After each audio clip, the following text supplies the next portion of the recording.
Welcome, everybody.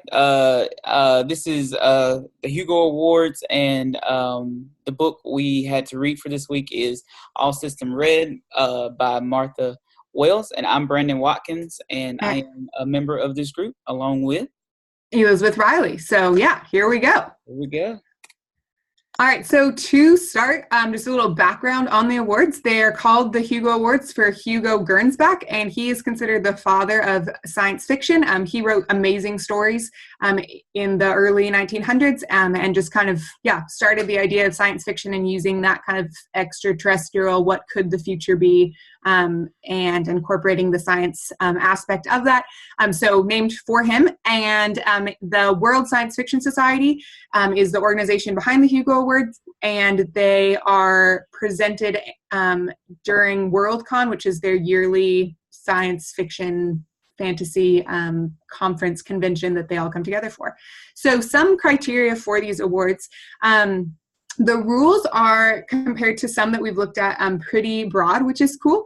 So they will take works published in any language originally, but by the time they're nominated, they need to be published in English because it's most of the Worldcon members are English speaking and would need to read it in that language. But it can be a translation. They can be published in any location, and they're kind of flexible with the year, so they will either take a book the year it's published in its original or when it's published in English. So if it was written in another language first, they'll take the year it's published in English or in the US. And then it needs to be a text form, so that's kind of the only thing that's pretty specific for the text categories. There are 15 categories, and we're going to be focusing on the novella category. But before we get to that, there has been a lot of controversy that we read a little bit about in the Vox article that was shared with us. And I read another article by Amy Wallace on Wired, and it's called Who Won Science Fiction's Hugo Awards and Why It Matters, and it's back from 2015 when this conference really came to a head. So basically, there were sad puppies and rabid puppies, and I couldn't really figure out why they decided to use that as their name.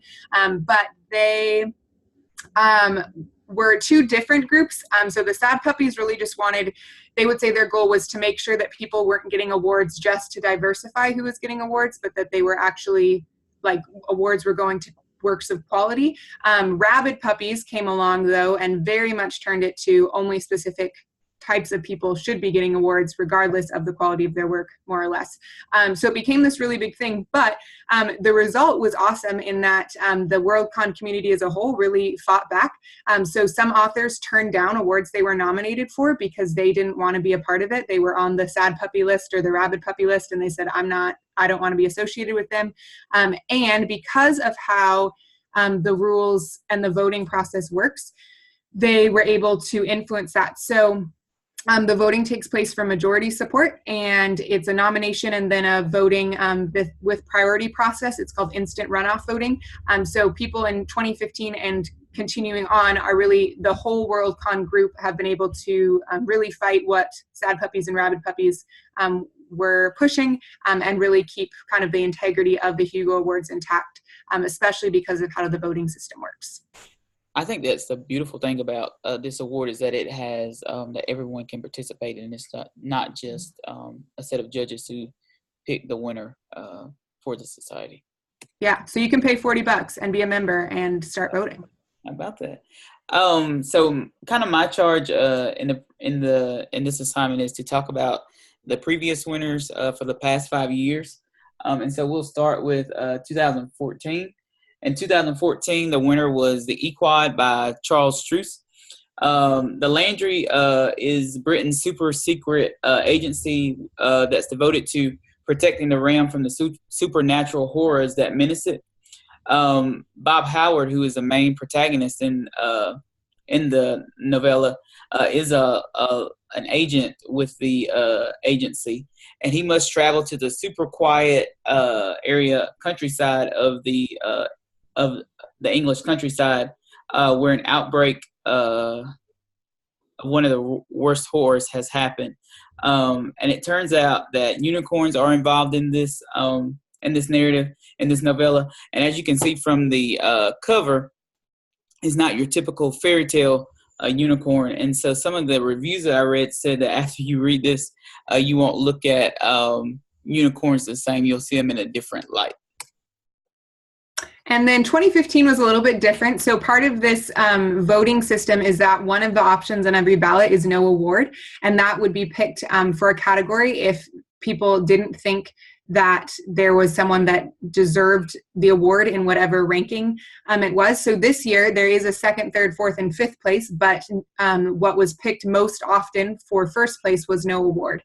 So of the novellas published that year, there wasn't one the majority believed should get first place Hugo Award for novella. 2016, we have Bitney, which is by Need, and I'm not exactly sure how you say her last name. But Bitney follows a narrative of a young woman named Bitney, who is a member of the Himba ethnic group on Earth. And she is accepted into a prestigious intergalactic university. And so upon finding out of her acceptance, Bitney runs away from home and she boards a transport ship. And while on the ship is hijacked by the Mudees, a jellyfish-like alien species that's been at war with some other human ethnic groups. And so after this group, the Mudees, murder all of the inhabitants on the ship, Bitney kind of runs away to her private living quarters. And so there she makes friends with one of the younger Mudees members, and she kind of creates or brokers a truance between herself and the hijackers. And so once she arrives to the university, she is able to negotiate a lasting peace between the Mudees and the human race, after which she begins her studies at the university. 2017, the winner was Every Heart, a Doorway. The story is set in a boarding school for teenagers who have passed through quote-unquote doorways into the fantasy worlds, but they're not there for a long-lasting stay, as many of them are evicted back into the real world. It serves as something as a recovery center for the boarders who have find out that they no longer fit in either in the real world or with their own families. And so for a few, it's just a way station until they can find their way back to the world that they do fit in. Or for others, it's a last chance, which may turn into a lifelong exile. And so it happens that some of the students start showing up dead, and so their numbers drop at the boarding school. And so if a small group of the boarders join together in an attempt to expose a person who are committing these murders to save the school before it's too late. And then in 2018, we have All Systems Red, which was our read for the week.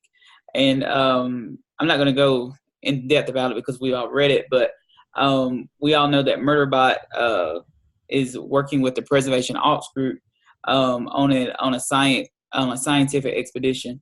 And so things start to go wrong, and Murderbot discovers that information concerning hazardous fauna has been deleted from their survey information. And so that leads the group and Murderbot on an investigation.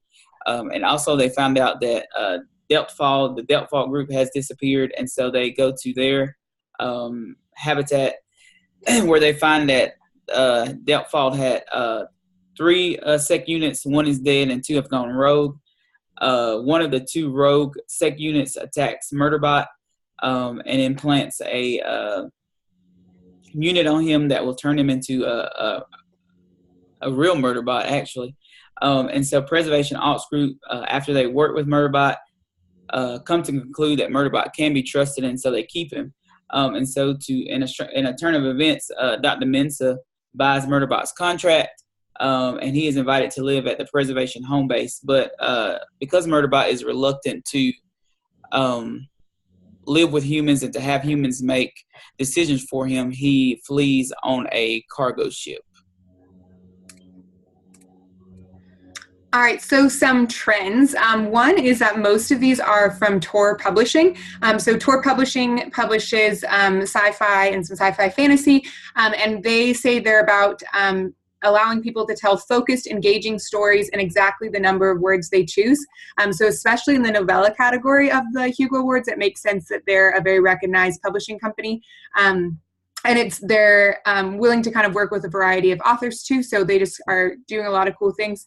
They're another publishing company. If you sign up, you can get free sci-fi short stories and stuff from them.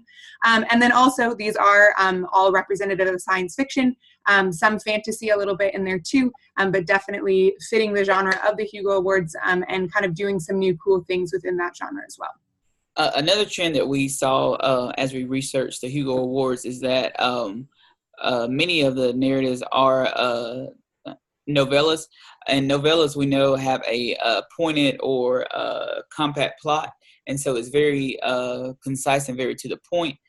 As Elizabeth said, for tour publishing, they give you a word count, and so that kind of fits with the novella description. Also, women are a major trend in this award. Each novel or each novella has women who are shown in a positive protagonist light. And also 3 of the 4 winners that we've discussed have been women. So there's that bit of diversity and equal opportunity that is present as well. And just kind of as a final thought, and something that stood out as I was reading about these awards, N.K. Jimson, and this is from the Fox article from Aja Romana that we read. She said the world is broken and need fixing in her third acceptance speech. And she kind of goes on to explain that like the Hugo Awards are one way that people can be involved in fixing something that is broken in the world. And I think it's just kind of cool to see a literary award becoming such a tool for healing and fixing something, and that the literary world is excited about that and wants that. And yeah, there's these sad rabid puppies, but they aren't the majority, and they're not what is motivating these Hugo Awards. So if you guys have any questions, feel free to contact either one of us, and we'll be able to be happy to help you. Yeah.